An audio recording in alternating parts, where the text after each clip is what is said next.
छत की ओर जाने वाली सीढ़ियों की म्यानी में रखा एक संदूक उठाकर कनक छत पर जाकर बैठ गई।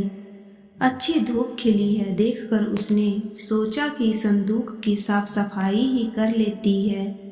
कितनी बार ऐसा होता है कि जो भी फालतू सामान लगता है उसे सोचकर वह पुराने संदूक में भरती जाती है कि बाद में देखेगी इन चीजों का क्या करना है, और यह संदूक तो बरसों से खुला ही नहीं है।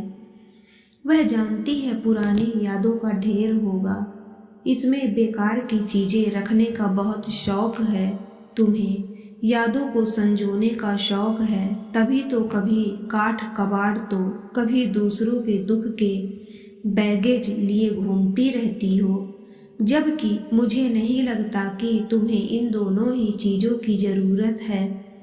आखिर खुश जो रखता हूँ मैं तुम्हें।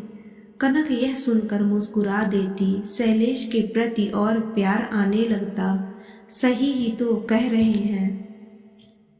तब वह हंसकर कहती, बेकार की कहो या काम की, मेरे लिए तो बीते दिनों की यादें हैं। ओह, कैसे एक कलाकार को रसोई में झोंक दिया पतिदेव। कुछ तो ख्याल किया होता मेरे टैलेंट का। पत्नी जी, आप में तो किस्म किस्म का टैलेंट कूट कूट कर भरा है। किस किस को संभाल कर रखा जा सकता है, तो मैंने सोचा तुम्हारी पाक कला में जो दक्षता है उसका ही भरपूर फायदा उठाया जाए। शैलेश कहते और ठहाका लगाते हुए उसके गालों पर चिकोटी काट लेते। काठ कबाड़ को फेंकने के इरादे से ही तो आज समय मिलने ही वह संदूक खोलकर बैठ गई। संदूक में गोटा, डोरियां, सीप, मोती और ना जाने कितनी सजाने के काम आने वाली चीजें मखमल के छोटे छोटे टुकड़े गत्ते के डिब्बे में रखे थे। कभी हैंडीक्राफ्ट की चीजें बनाया करती थी, फिर गृहस्थी में उलझती गई तो यह सामान संदूक में रख दिया, यह सोचकर कि समय मिला तो बनाएगी। कहाँ कहाँ से इकट्ठे करके यह सब चीजें लाती थी। वह कितनी दुकानों के चक्कर लगाती थी, तब कहीं जाकर इतनी सुंदर चीजें बटोर पाती थी। ब्रश, पैलेट और रंग भी एक शीशे के डिब्बे में रखे थे। पेंट तो सब सूख गए थे, कनक ने उन्हें भी डस्टबिन में डाल दिया। ब्रश भी खराब हो चुके थे। पैलेट रखकर भी क्या करना था, उसे भी फेंक दिया। गोटे की रंगत भी काली हो गई थी। एक थैली में औजार रखे थे। पेपर मैशी का काम भी तो कितना किया है उसने। कार्डबोर्ड से बने वॉल हैंगिंग भी एक कपड़े में लिपटे रखे थे। ना जाने क्या क्या रख दिया था उसने। कनक को खुद पर हंसी आ रही थी। छोटे खाली कैनवास भी थे, रंग बिरंगे मोटे कागज भी नीचे बिछे थे। हाथ लगते ही फटने लगे। तब तो इन कागजों को खरीदना भी मुश्किल लगता था, इतने महंगे आते थे। उनकी यह दशा देखकर कनक को बहुत दुख हुआ। उन कागजों को उठाया तो नीचे रखी एक पोटली को देख कनक की आंखें चमक उठी। इस पोटली में ना जाने क्या खजाना छुपा कर रखा है उसने।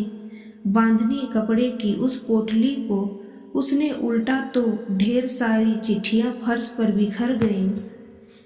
कुछ अंतर्देशीय पत्र थे, कुछ पोस्ट कार्ड और कुछ कागज। सुंदर सुंदर ग्रीटिंग कार्ड भी थे। हालांकि सबकी हालत ऐसी थी कि छुए तो चिंदियां उड़ने लगेंगी। यह सब कैसे रह गया।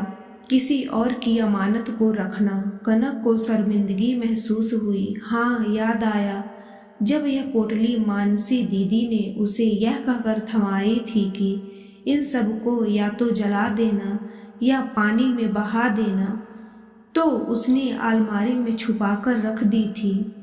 उसे कुछ समझ नहीं आया था। मानसी दीदी खुद भी तो यह काम कर सकती हैं, फिर उन्होंने उसे क्यों दी थी यह पोटली। वह इतना डर गई थी कि कहीं माँ को पता चल गया तो वह ना जाने क्या करें। कनक तो बिना कसूर ही फंस जाएगी।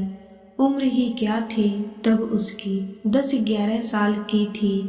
कुछ समय बाद वे दूसरे शहर आ गए थे और साथ में सारा सामान भी।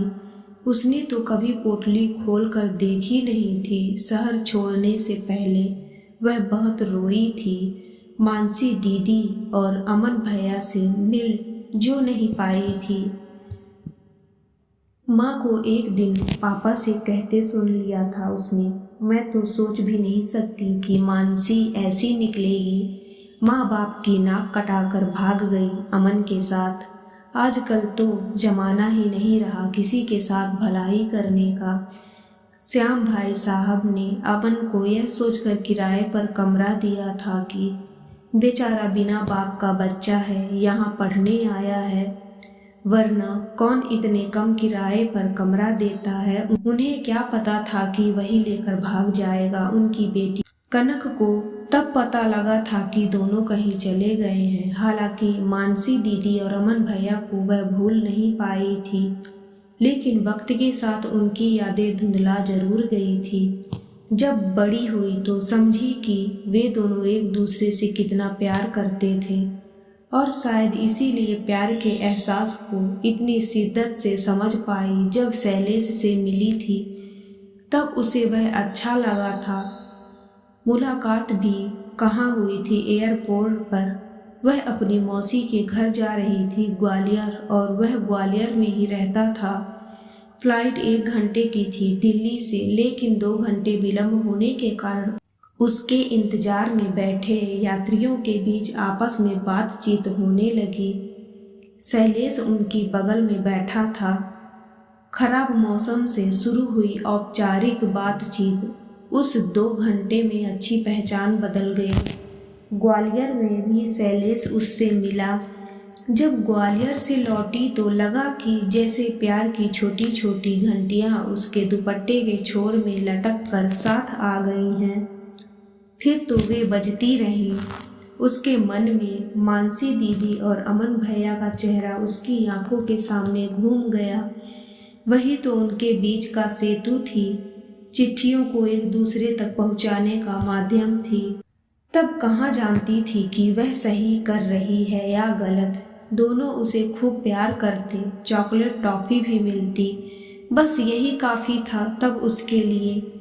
आज अगर सोचती है तो लगता है उन दोनों का साथ रहने के लिए भाग जाना ठीक ही था, वरना अमन भैया की कुटाई होती और मानसी दीदी की शादी न जाने किस ऐरे गैरे से कर दी जाती।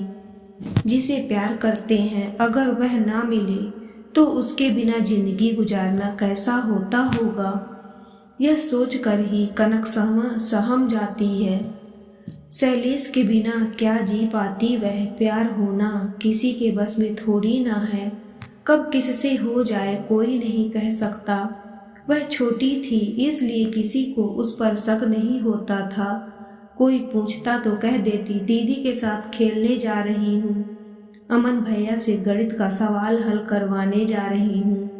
अपनी फ्रॉक की पॉकेट में चिट्ठी छुपाकर जब वह जाती तो खुद को किसी सयानी से कम नहीं समझा करती थी कनक।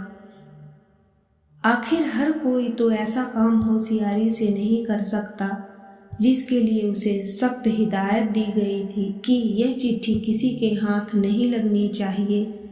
किसी को कभी मत बताना कि तू हमें चिट्ठियाँ पहुँचाती है। दीदी भैया उस पर विश्वास करते हैं, उसके लिए तो वह यही बहुत बड़ी बात थी। चिट्ठियों का ढेर कनक को उकसा रहा था कि वह एक बार तो खोलकर पढ़ ले। आखिर क्या लिखते होंगे वे दोनों एक दूसरे को। उनके प्यार की खुशबू को महसूस करना चाहती थी।